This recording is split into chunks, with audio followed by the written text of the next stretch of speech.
قالت لاخويا شلونك قلت لها زين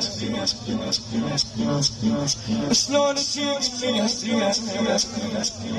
وهي قالت مو زين ليش خويا ابو علي ركبونا ظهر حافي والله هاي مال يا ابوي ويا ابوي مال امهاتنا فدوى روح لك بعلاج صوتك الصحي يا ابوي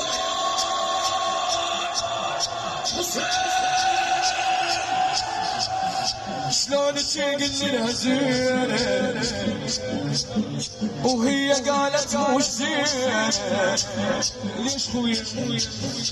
ركبونا ظهر حافي ضحكت الوادم علينا ايش قالت شي خلصه شي حال القلب شي والله شي خلصه شي حال القلب كل ما بتجينا